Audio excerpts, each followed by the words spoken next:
أعوذ بالله من الشيطان الرجيم. بسم الله الرحمن الرحيم.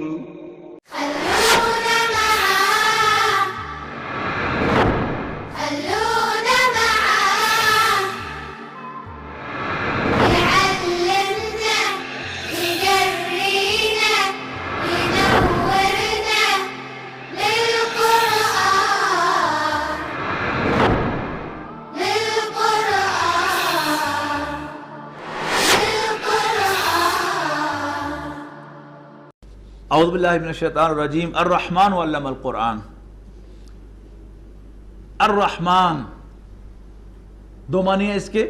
ایک تو یہ کہ اس کا مادہ را حام میم ہے رحمت، اور یہ فعلان کے وزن پر صفت ہے، یعنی فعلان کے وزن پر جو صفات آتی ہیں ان میں جوش و خروش ہوتا ہے، ہیجان کی کیفیت ہوتی ہے. جیسے جو کے معنی بھوک، جوعان انتہائی بھوکا. غضب کے معنی غصہ، غضبان انتہائی غصے میں. تو رحمان وہ جس کی رحمت ٹھاٹھے مارتے ہوئے سمندر کی مانند ہے. تو اس کے لیے عام کہا گیا ہے کہ رحمان الدنیا، اللہ تعالیٰ کی رحمت دنیا میں عام ہے، کافر بھی اس سے مزے لیتا ہے، اویل کرتا ہے، جبکہ آخرت میں اللہ تعالیٰ کی رحمت صرف اہل ایمان کے لیے ہے، متقیوں کے لیے ہے، عام نہیں ہے. تو اللہ تعالیٰ آخرت میں رحیم ہے کہ اس کی رحمت میں دوام ہوگا، جس کو بھی اس کی رحمت پہنچے گی. لیکن دنیا میں کیا ہے؟ ایک ٹھاٹھے مارتے ہوئے سمندر کی مانند ہے. اس کے دوست اور دشمن سبھی اس کو اویل کرتے ہیں. دوسرا اس کا جو مفہوم ہے، یعنی اس کا جو مطلب ہے، کہہ لیجئے کہ مادہ تو یہی ہے، معنی تو وہ ہے، لیکن وہ دوسری رائے یہ ہے کہ یہ اللہ تعالیٰ کا عبرانی میں اس میں ذات تھا. جیسے ہر زبان میں اللہ کے لیے کوئی نام ہوتا ہے، فارسی میں خدا، اردو میں بھی خدا، انگریزی میں کیپٹل جی والا گاڈ. یعنی دو گاڈ ہے نا انگریزی میں، ایک سمال جی والا گاڈ ہے اور ایک کیپٹل جی والا گاڈ ہے. سمال جی والا گاڈ جو ہے اس کے پلورل بھی ہے گاڈز، اس کے فیمینن بھی ہے گاڈیس، اس کا جمع بھی ہے گاڈیسز. لیکن کیپٹل جی والے گاڈ کا نہ پلورل ہے نہ فیمینن ہے. تو انگریزی میں اللہ تعالیٰ کے پیرلل اللہ سبحانہ و تعالیٰ کے لیے جو نام ہے وہ گاڈ ود کیپٹل جی ہے. غیر اللہ کے لیے استعمال ہی نہیں ہو سکتا. اسی طرح عربی زبان میں لفظ اللہ یہ اللہ تعالیٰ ہی کے لیے بنا تھا، اور صرف اللہ تعالیٰ ہی کے لیے بولا جاتا تھا اور بولا جا سکتا ہے. غیر اللہ کے لیے بولا ہی نہیں جا سکتا. ایسے ہی عبرانی زبان میں الرحمن جو تھا یہ اللہ کا نام تھا، جیسے عربی میں اللہ اور انگریزی میں کیپٹل جی والا گاڈ. اس پر قریش کو بڑا غصہ بھی آتا تھا. یعنی اور کسی اللہ کے نام پر 99 ناموں میں سے انہوں نے اعتراض نہیں کیا. اللہ پر اعتراض نہیں کیا، الرحیم پر اعتراض نہیں کیا، الودود پر اعتراض نہیں کیا، ستار پر اعتراض نہیں کیا، الغفار پر اعتراض نہیں کیا. اعتراض کیا تو کس پر؟ وَمَا الرحمن، یہ رحمان کون ہے؟ یعنی انہیں غصہ آتا تھا کہ یہ تم جو بنی اسرائیل کا خدا ہے اس کو کیوں سر پہ چڑھاتے ہو؟ ہمارے خدا کی بات کرو. تو الرحمن علم القرآن، الرحمن ہی نے قرآن کی تعلیم دی ہے. خلق الانسان، اسی نے انسان کو بنایا. علمہ البیان، اور اس کو بولنا سکھایا. یعنی انسان کی جو ہائیسٹ فیکلٹی ہے وہ کیا ہے؟ کلام، بولنا. اللہ تعالیٰ کی تخلیق کا کلائمیکس کون ہے؟ انسان. اور انسان کی ہائیسٹ فیکلٹی کیا ہے؟ بیان. اور اللہ تعالیٰ کی سب سے بڑی نعمت اس زمین پر کیا ہے؟ قرآن. تو یہ سب جو ٹاپ ہے، کلائمیکس جو ہیں، وہ آ کر اکٹھے ہوتے ہیں کہ اللہ تعالیٰ نے انسان کو بولنا سکھایا ہے. اور اس قوت گویائی، بولنے کی اس طاقت کا بہترین استعمال بھی کیا ہے؟ قرآن مجید کا بیان. اللہ تعالیٰ ہمیں اس کی توفیق دے اور اس کو قبول فرمائے. الشمس والقمر بحسبان، سورج اور چاند ایک حساب کے ساتھ چل رہے ہیں، بے حسابے نہیں، حساب کتاب سے چل رہے ہیں. والنجم والشجر یسجدان، اور جھاڑیاں اور درخت. نجم کے دو ترجمے ہیں، آپ مختلف تراجم اگر آپ کے سامنے ہیں تو بعض تراجم میں نجم کا ترجمہ ستارے ہوگا، بعض میں جھاڑیاں ہوگا، تو ستارے یا جھاڑیاں اور درخت سجدہ کرتے ہیں۔ والسماء رفعہا، اور اللہ تعالیٰ نے آسمان کو بلند کیا ہے، ووضع المیزان، اور ترازو کھڑی کی ہے، اللہ تطغوا فی المیزان، کہ تم ناپ تول میں حد سے نہ بڑھو، واقیموا الوزن بالقسط ولا تخسروا المیزان، اور وزن کرو سیدھی ترازو کے ساتھ اور ناپ تول میں کمی نہ کرو۔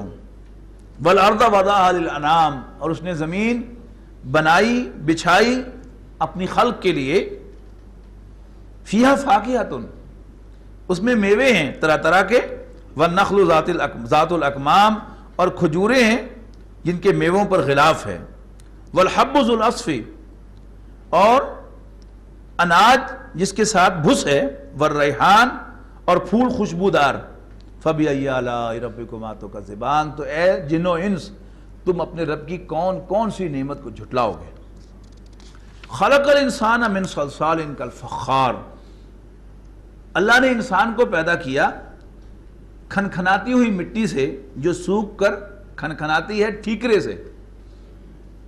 وَخَلَقَ الْجَانَّ مِن مَارِجٍ مِّن نَار، اور جنوں کو اس نے بنایا آگ کی لپٹ سے۔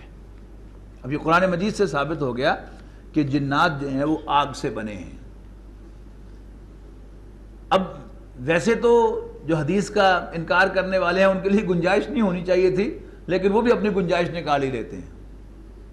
اب کیا انہوں نے ترجمہ کیا کہ یعنی انسانوں میں سے جو بہت ہی زیادہ جوشیلے مزاج کے آدمی ہیں وہ جن ہیں۔ لطیفہ بھی ہے واقعہ، بلکہ میرے ماموں نے بتایا کہ لاہور موچی دروازے میں سر سید احمد خان تقریر کر رہے تھے، تو انہوں نے کہا کہ دکھاؤ کہاں مجھے شیطان، کیونکہ منکر تھے وہ جنات کے بھی اور شیاطین کے بھی اور فرشتوں کے بھی۔ تو ایک صاحب نے آگے بڑھ کے شیشہ ان کو دکھا دیا تھا۔ فَبِأَيِّ آلَاءِ رَبِّكُمَا تُكَذِّبَانِ، تو تم اپنے رب کی کون کون سی نعمت کو جھٹلاؤ گے۔ رب المشرقین و رب المغربین، دونوں مشرقوں کا رب دونوں مغربوں کا رب، یعنی شمال و جنوب بھی ساتھ شامل کر دیے۔ فَبِأَيِّ آلَاءِ رَبِّكُمَا تُكَذِّبَانِ، تو تم اپنے رب کی کون کون سی نعمت کو جھٹلاؤ گے۔ مرج البحرین یلتقیان، چلائے اس نے دو دریا، یلتقیان چلنے والے، بینہما برزخ، ان کے بیچ میں ایک اوٹ ہے، لا یبغیان، کہ وہ دونوں ایک دوسرے کو کراس نہیں کرتے، ایک دوسرے پر نہیں چڑھتے۔ بغا کہتے ہیں نا بغاوت کو، اچھلنے کو، اونچا ہونے کو، یعنی ٹھنڈے پانی کی ایک رو چل رہی ہے اور ساتھ گرم پانی کی چل رہی ہے، ایک میٹھا پانی ہے اور ایک کڑوا پانی ہے، لیکن کیا اللہ تعالیٰ نے اس میں بیچ میں رکھا ہے، نظر تو کچھ نہیں آتا، لیکن بہرحال اللہ تعالیٰ نے اس کو اپنی قدرت کی نشانی بتایا ہے۔ فَبِأَيِّ آلَاءِ رَبِّكُمَا تُكَذِّبَانِ، تو تم اپنے رب کی کون کون سی نعمت کو جھٹلاؤ گے۔ يَخْرُجُ مِنْهُمَا اللُّؤْلُؤُ وَالْمَرْجَانُ، ان دونوں میں سے، یعنی میٹھے پانی کا سمندر ہو یا کڑوے پانی کا سمندر ہو، دونوں میں سے موتی اور مونگے نکلتے ہیں۔ فَبِأَيِّ آلَاءِ رَبِّكُمَا تُكَذِّبَانِ، اور تم اپنے رب کی کون کون سی نعمت کو جھٹلاؤ گے۔ یعنی اسی حوالے سے ہم ایک اور اللہ تعالیٰ کی نعمت جو ہے وہ بھی پڑھ چکے ہیں، یاد ہے نا، کہ خواہ سمندر جو ہے وہ کڑوے پانی کا ہو یا میٹھے پانی کا ہو، لیکن جو گوشت اللہ تعالیٰ تمہیں اس میں پرووائڈ کرتا ہے وہ میٹھا ہی ہوتا ہے، وہ لذیذ ہی ہوتا ہے۔ یہ اللہ تعالیٰ کی قدرت ہے۔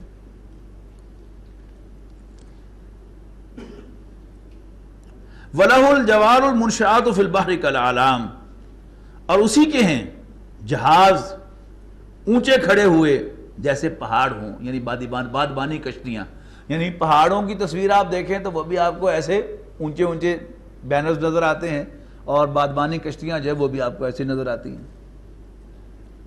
فَبِأَيِّ آلَاءِ رَبِّكُمَا تُكَذِّبَانِ، تو تم اپنے رب کی کون کون سی نعمت کو جھٹلاؤ گے۔ كُلُّ مَنْ عَلَيْهَا فَانٍ، زمین پر جو کچھ ہے وہ فنا ہونے والا ہے۔ وَيَبْقَى وَجْهُ رَبِّكَ ذُو الْجَلَالِ وَالْإِكْرَامِ، صرف تیرے رب کا عزت و جلال والا چہرہ ہی باقی رہنے والا ہے۔ یہاں نوٹ کیجئے گا، یہاں ذو الجلال والاکرام ہے، وجہ ربک ذو الجلال والاکرام، تو ترجمہ کیا ہے؟ تیرے رب کا عزت و جلال والا چہرہ باقی رہنے والا ہے۔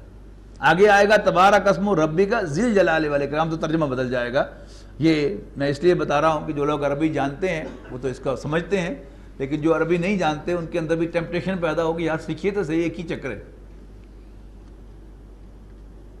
فَبِأَيِّ آلَاءِ رَبِّكُمَا تُكَذِّبَانِ، تو تم اپنے رب کی کون کون سی نعمت کو جھٹلاؤ گے؟ يَسْأَلُهُ مَنْ فِي السَّمَاوَاتِ وَالْأَرْضِ، اسی سے سوال کرتے ہیں سب کے سب آسمانوں اور زمین میں رہنے والے، كُلَّ يَوْمٍ هُوَ فِي شَانٍ، ہر روز اللہ کی ایک شان ہوتی ہے، نئی شان، یا ہر روز اللہ کی نئی انگیجمنٹ ہوتی ہے۔ اب اس سے کیا مراد ہے؟ وی ہیو نو آئیڈیا، ہم سمجھ نہیں سکتے ان باتوں کو کہ ہر روز اللہ کو نیا کام کرتا ہے، کیا مطلب ہے اس کا؟ اللہ ہی جانتا ہے۔ فَبِأَيِّ آلَاءِ رَبِّكُمَا تُكَذِّبَانِ، تو تم اپنے رب کی کون کون سی نعمت کو جھٹلاؤ گے؟ سَنَفْرُغُ لَكُمْ أَيُّهَ الثَّقَلَانِ، ہم جلد فارغ ہونے والے ہیں اور تمہاری طرف متوجہ ہونے والے ہیں، اے دونوں بھاری مخلوقوں، یعنی وہ دونوں بھاری مخلوقیں کون سی؟ انسان اور جن۔ فَبِأَيِّ آلَاءِ رَبِّكُمَا تُكَذِّبَانِ یا معشر الجن والانس ان استطعتم ان تنفذوا من اقطار السماوات والارض، اے گروہ جن و انس، اگر ہو سکے تو تم نکل بھاگو آسمانوں اور زمین کے کناروں سے۔ فانفذوا تو نکل بھاگو، لا تنفذون الا بسلطان، اور وہ نہیں نکل بھاگیں گے مگر کسی اتھارٹی کے ساتھ۔ یعنی انسان کتنی ترقی کر گیا، ایسٹرونومی کہاں سے کہاں پہنچ گئی، ابھی تک اس کائنات میں سے کوئی باہر نکل بھاگا؟ یعنی خوش ہوتے رہتے ہیں کہ شاید ہم مریخ پہ اتر گئے ہیں، چاند پہ اتر، پتہ نہیں اترتے بھی ہیں کہ نہیں اترتے، یعنی ویسے ہی خوش ہوتے رہتے ہیں۔ فَبِأَيِّ آلَاءِ رَبِّكُمَا، لیکن اگر اتر بھی جاتے ہیں تو وہ بھی آسمانوں اور زمین کے اس کائنات کے اس سارے سیٹ اپ سے باہر تو کوئی نہیں گیا، ابھی تک کلیم بھی کسی نے نہیں کیا۔ ابھی تک تو ہم آسمان تک نہیں پہنچ سکے، آسمان کی حدود سے باہر نکلنا تو بہت دور کی بات ہے۔ یعنی فاصلے اب ہم ناپتے ہیں لائٹ ایئرز میں۔ لائٹ ایئرز کا مطلب سمجھتے ہیں آپ؟ کہ روشنی کی رفتار جو ہے 1,86,000 میل فی سیکنڈ ہے، تو ایک سال میں روشنی جتنا فاصلہ طے کرتی ہے اسے کہتے ہیں لائٹ ایئر۔ تو اب ہمارے فاصلے لائٹ ایئرز میں ناپے جاتے ہیں، لیکن ابھی تک ہم یہ نہیں جان سکے کہ آسمان کتنی دور ہے۔ فَبِأَيِّ آلَاءِ رَبِّكُمَا تُكَذِّبَانِ، تو تم اپنے رب کی کون کون سی نعمت کو جھٹلاؤ گے؟ يُرْسَلُ عَلَيْكُمَا شُوَاظٌ مِّن نَارٍ، چھوڑے جائیں گے تم پر شعلے آگ کے، صاف صاف، وَنُحَاسٌ، اور دھوئیں ملے ہوئے، فَلَا تَنْتَصِرَانِ، اور پھر تم بدلہ نہیں لے سکو گے۔ وہی انتصار آ گیا، وَلَا تَنْتَصِرَانِ، اور تم بدلہ نہیں لے سکو گے۔ فَبِأَيِّ آلَاءِ رَبِّكُمَا تُكَذِّبَانِ، تو تم اپنے رب کی کون کون سی نعمت کو جھٹلاؤ گے؟ فَإِذَا انشَقَّتِ السَّمَاءُ فَكَانَتْ وَرْدَةً كَالدِّهَانِ، پھر جب پھٹ جائے گا آسمان اور وہ ہو جائے گا گلابی جیسے تیل کی تلچھٹ۔ فَبِأَيِّ آلَاءِ رَبِّكُمَا تُكَذِّبَانِ فَيَوْمَئِذٍ لَا يُسْأَلُ عَنْ ذَنبِهِ إِنسٌ وَلَا جَانٌ، پھر اس دن پوچھا نہیں جائے گا کسی انسان سے یا جن سے اس کے گناہوں کے بارے میں، یعنی سب کچھ ریکارڈ میں اللہ تعالیٰ دکھائے گا۔ یعنی بجائے یہ پوچھنے کے کہ تم کیا کر کے آئے ہو، اس کے سامنے چٹھا لا کے کھول کے رکھا جائے گا، یہ کر کے آئے ہو تم۔ فَبِأَيِّ آلَاءِ رَبِّكُمَا تُكَذِّبَانِ يُعْرَفُ الْمُجْرِمُونَ بِسِیمَاهُمْ، مجرم پہچانے جائیں گے اپنے چہروں سے۔ فَيُؤْخَذُ بِالنَّوَاصِي وَالْأَقْدَامِ، اور ان کی پیشانی کے بالوں اور پاؤں سے پکڑا جائے گا انہیں، یعنی کسی کو ٹاس کرنے کا، یعنی ایک طرف سے پاؤں پکڑے ہوئے ہوں اور ایک طرف سے پیشانی کے بال پکڑے ہوئے ہوں، اور یوں گھما کر انہیں جہنم میں پھینکا جائے گا۔ فَبِأَيِّ آلَاءِ رَبِّكُمَا تُكَذِّبَانِ، تو تم اپنے رب کی کون کون سی نعمت کو جھٹلاؤ گے؟ هَذِهِ جَهَنَّمُ الَّتِي يُكَذِّبُ بِهَا الْمُجْرِمُونَ، یہ جو آلہ ہے یہ بھی سمجھ لیجئے کہ کچھ لوگوں نے اس کا ترجمہ کیا ہے بجائے اللہ کی نعمتوں کی اللہ کی نشانیاں، اور وہ یہاں سے آرگو کرتے ہیں کہ یہ جو کیا جہنم کی سزا ہے یہ اللہ کی نعمت تو نہیں ہے، نشانی ہے، لہذا اس کا مطلب آلہ ہے۔ لیکن جو لوگ اس کا نعمت ترجمہ کرتے ہیں ان کی ایکسپلینیشن یہ ہے کہ مجرموں کو سزا دینا جو ہے یہ بھی اللہ تعالیٰ کی نعمت ہے، کہ اس سے جو مظلوم ہوتے ہیں ان کے زخم کے اوپر پھا رکھا جاتا ہے۔ یعنی ایک ہائپوتھیٹیکل سی سوچ ہے کہ انسان جو ہے وہ ان چیزوں سے بالکل ابو ہو جائے اور بس بالکل ہی معاف کر دے اور بس پیسو ہو جائے، یہ ان ریئلسٹک ہے، بلکہ فزیکلی پاسبل ہی نہیں ہے۔ میں کتنا ہی فراخ دل ہو جاؤں اور اپنے اوپر زیادتی کرنے والے کو معاف کروں، لیکن میرے دل کے ایک کارنر میں یہ خواہش ضرور رہے گی کہ اللہ کرے انہوں بھی پتہ لگے کہ میں نے کی تھی۔ تو اسی طرح یعنی جب ظالم کو سزا ملتی ہے تو مظلوم کو بہرحال اس سے ایک سیٹسفیکشن ملتی ہے۔ تو اللہ تعالیٰ جو ہے وہ مظلوموں کے ساتھ ہے۔ فرمایا نا اتقی دعوت المظلوم، کہ مظلوم کی آہ سے بچو، اس لیے کہ اس کے اور اللہ کے درمیان کوئی پردہ نہیں۔ چھٹے پارے کے آغاز میں ہے کہ اللہ تعالیٰ کو بری بات پسند نہیں ہے الا من ظلم، مگر اس شخص کی آواز سے جس پر زیادتی کی گئی ہو۔ مظلوم جو ہے وہ کوئی بری بات نازیبا الفاظ زبان پر لے بھی آئے تو اللہ تعالیٰ جو ہے اس کو معاف کرتا ہے، اگنور کرتا ہے، ورنہ اللہ تعالیٰ نازیبا الفاظ کو پسند نہیں کرتا۔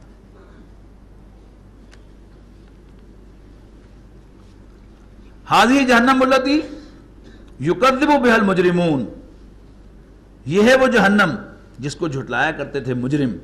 یطوفون بینہا وبین حمیم آن، پھر وہ اس کے بیچ پھریں گے اور پانی کھولتے ہوئے پانی اور آگ کے درمیان، یعنی پیاس لگے گی تو پانی کی طرف بھاگیں گے اور پانی جو ہوگا وہ کھولتا ہوگا پھر واپس وہاں سے بھاگیں گے، پھر یعنی ادھر سے ادھر ادھر سے ادھر جو ہے وہاں پر آگ کے اندر پھریں گے۔ فَبِأَيِّ آلَاءِ رَبِّكُمَا تُكَذِّبَانِ وَلِمَنْ خَافَ مَقَامَ رَبِّهِ جَنَّتَانِ، اور جو اپنے رب کے سامنے کھڑے ہونے سے ڈرا اسے 2 باغ ملیں گے۔ اب انہی 2 باغوں کا ذکر جو ہے وہ سورہ واقعہ میں بھی آئے گا۔ فَبِأَيِّ آلَاءِ رَبِّكُمَا تُكَذِّبَانِ، تو تم اپنے رب کی کون کون سی نعمت کو جھٹلاؤ گے۔ ذَوَاتَا أَفْنَانٍ، جن میں بہت سی شاخیں ہوں گی دونوں باغات میں۔ فَبِأَيِّ آلَاءِ رَبِّكُمَا تُكَذِّبَانِ، تو تم اپنے رب کی کون کون سی نعمت کو جھٹلاؤ گے۔ فِيهِمَا عَيْنَانِ تَجْرِيَانِ، اور ان میں 2 چشمے بہتے ہوں گے، یعنی ہر باغ میں۔ فَبِأَيِّ آلَاءِ رَبِّكُمَا تُكَذِّبَانِ، تو تم اپنے رب کی کون کون سی نعمت کو جھٹلاؤ گے۔ فِيهِمَا مِن كُلِّ فَاكِهَةٍ زَوْجَانِ، اور وہاں قسم قسم کے سب میوے ہوں گے۔ فَبِأَيِّ آلَاءِ رَبِّكُمَا تُكَذِّبَانِ مُتَّكِئِينَ عَلَى فُرُشٍ بَطَائِنُهَا مِنْ اسْتَبْرَقٍ وَجَنَى الْجَنَّتَيْنِ دَانٍ، تکیے لگائے ہوئے وہ فرشوں پر بیٹھے ہوئے ہوں گے۔ کون سے فرش؟ جن کے استر استبرق کے ہوں گے، بروکیٹ کے ہوں گے۔ وَجَنَى الْجَنَّتَيْنِ دَانٍ، اور میوے ان کے پاس جھک رہے ہوں گے۔ اب یہ سورہ واقعہ میں جا کر یہ کھلے گی کہ یہ 2 جنتیں کون سی ہیں اور وہ 2 جنتیں کون سی ہیں۔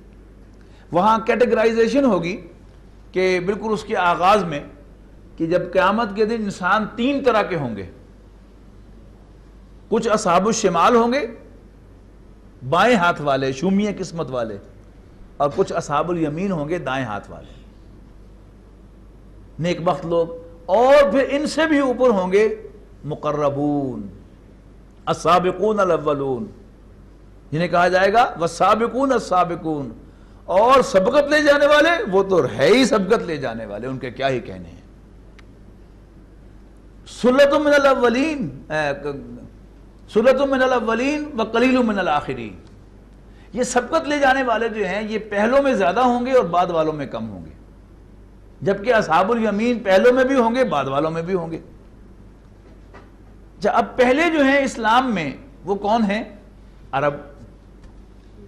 عرب کلچر جو ہے وہ اصل میں بچھونوں کا کلچر ہے، زمینی، یعنی ان کے بادشاہ جو ہیں وہ بھی اگر کہیں پکنک پر جائیں گے تو اب ان کے پاس وسائل ہیں تو فرشی قالین بچھیں گے اور خیمے لگیں گے، ان میں ایئر کنڈیشن بھی لگے ہوئے ہوں گے، لیکن اصل جو عرب کی کلی کھلے گی زمین پر بیٹھ کے، زمین پہ لیٹ کے۔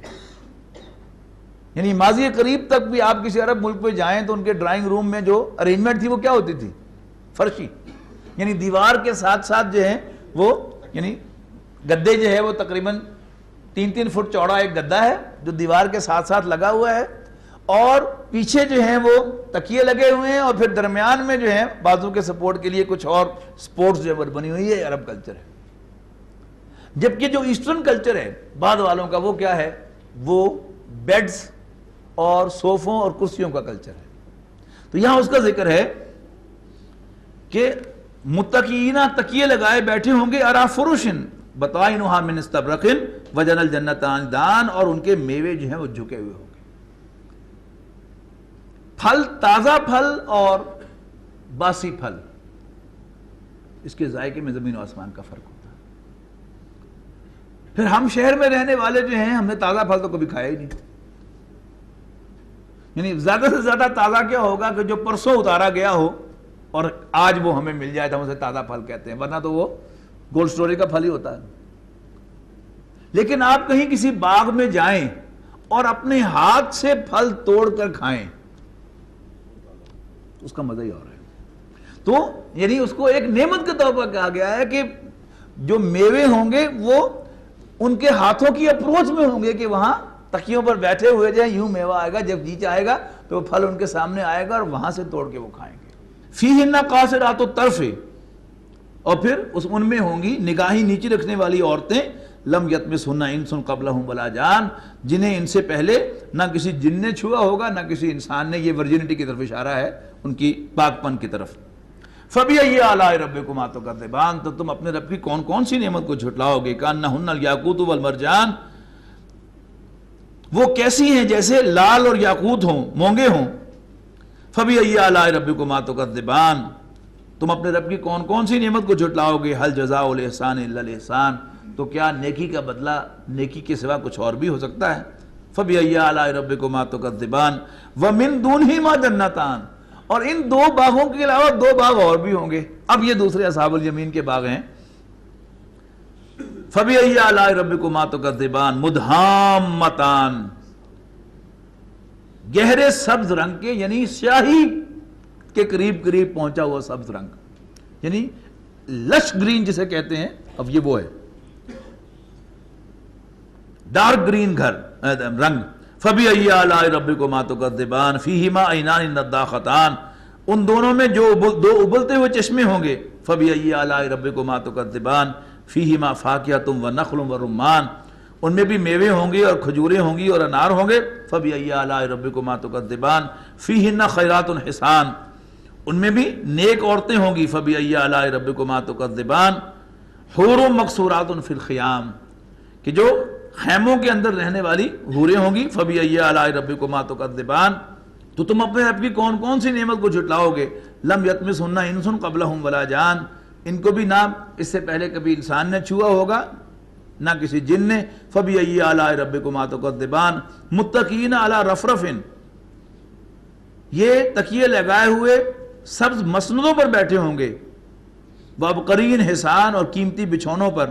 فَبِأَيِّ آلَاءِ رَبِّكُمَا تُكَذِّبَانِ، تو تم اپنے رب کی کون کون سی نعمت کو جھٹلاؤ گے. تبارک اسم ربک ذی الجلال والاکرام، تو انتہائی بابرکت ہے تیرے عزت و جلال والے رب کا نام. اب یہاں پر جو ہے وہاں بھی ربی با کی زیر کے ساتھ تھا، لیکن وجہ جو ہے وہ پیش کے ساتھ تھا. تو ذوالجلال والاکرام کا تعلق پھر وجہ کے ساتھ ہو گیا، چہرے کے ساتھ ہو گیا، کہ ذوالجلال والے رب کا چہرہ جو ہے وہ باقی رہنے والا ہے. یہاں کیا ہے کہ تبارک اسم ربک ذی الجلال والاکرام، بابرکت ہے نام تیرے عزت و جلال